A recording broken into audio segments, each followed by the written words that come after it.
Hi, this is the Professional Amateur Hour coming to you with another review. This week, I checked out Cowboys versus Samurai versus Werewolves, also known as The Last Wolf of EZO.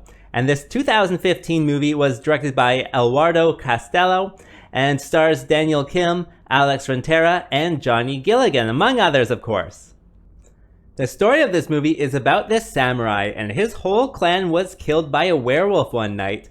And then, after the werewolf transforms back into a human, they escape across the ocean to America. So the samurai follows the werewolf looking for it. He hires a cowboy as a guide, and together they look for the werewolf. Along the way, other cowboys are also looking for the werewolf. And will they ever catch up to the werewolf? Well, you have to watch the movie and find out. Alright, so let's discuss this movie. So, what works? Well, this is a low-budget movie. It has something like $12,000 I read as the budget for it, so it's very low budget. And with low-budget movies, oftentimes, you have to have a good script and a good idea, and I definitely like the idea in this one with this samurai walking around with all these cowboys. I thought that was a really cool idea, and also giving him a reason to be there with a werewolf involved. That was really wonderful. So definitely very strong idea. And, I like all these Western movies. And one thing I like is all the hats. And so I look out for the hats always. But with this one, the samurai has his own wicker hat. And I really enjoyed his hat as well. Just as a contrast between all of the cowboy hats.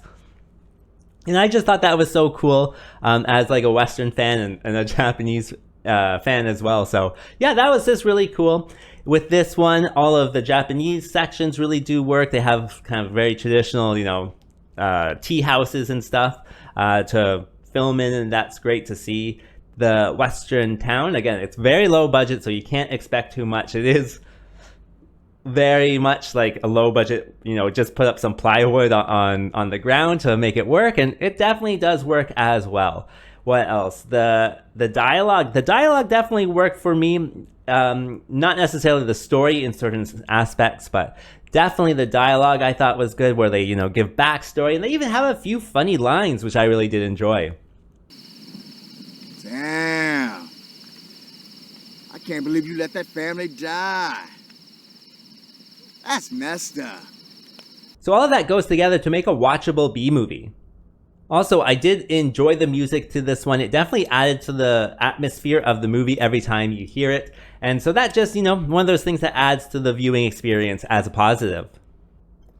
In addition, this movie is versus a werewolf, so they do have this werewolf character in there, and all of the kills are very fast, I'll say that. There's probably less than 60 seconds of this werewolf in this whole movie, and it's a short movie, so it's not a lot of screen time anyway. But the werewolf always has these really quick kills, and I think that's very effective for the movie itself. It makes it seem like a bigger threat than it is, where it can just sneak up on you and kill you in a second and then disappear. And that just, gives it this ominous kind of background creature type of thing running around in the woods. And I don't know, I definitely did enjoy it. I can show you one of the kills here.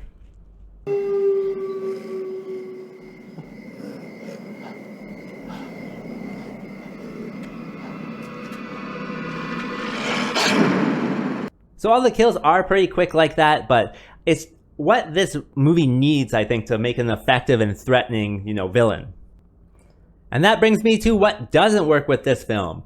And where should I start? Maybe I'll start off with my biggest issue, and that is the sound quality, specifically with the lines of dialogue that they all say. It is terrible. It's almost unwatchable with this sound quality for the lines. Half of them you can't hear, and then the other half, they're mumbled. So I'm always just turning on the closed captions to see what they're actually saying. And yeah, it's just makes it almost unwatchable. You do have to, again, be lenient with that, of course, but yeah, the sound quality is terrible with this one. Also, I did want to talk to you about the title. I know the title doesn't really affect the movie. It's just such a fun title, Cowboys versus Samurai versus Werewolves, and that really did attract me to the movie. It made me want to press play, but I do have to talk to you about it. It's Cowboys versus Samurai versus Werewolves, and so yeah, let's break it down. There's cowboys.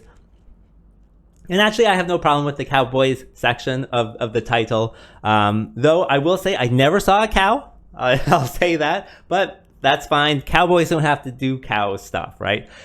Samurai, there is more than one samurai in this movie. It should be samurais. It should be cowboys versus samurais because there's a bunch of samurais at the beginning, and I know there's only one in kind of the USA, but they have more than one samurai in the movie versus the werewolf. And also, that's the next one. Werewolves versus werewolves. There is only one werewolf in this one. It should be versus werewolf. And so just how many things can you get wrong in this title? I don't know. But in the end, I just like started laughing at it. I couldn't believe how wrong they got this title. And yeah, oh boy, oh boy. In addition, sometimes the shooting's not the best, especially with the werewolf around. It's like close in on his jaws and it's just shaking cam.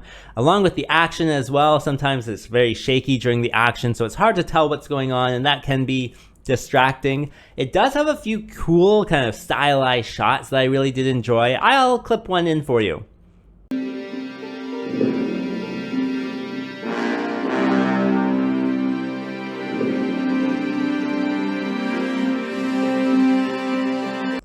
And so that was one among, I don't know, half a dozen shots that I thought were really gorgeous. But yeah, it's not a lot of that in there. So most of it is, you know, close-ups, a little bit unfocused sometimes. So yeah, the shooting can be an issue.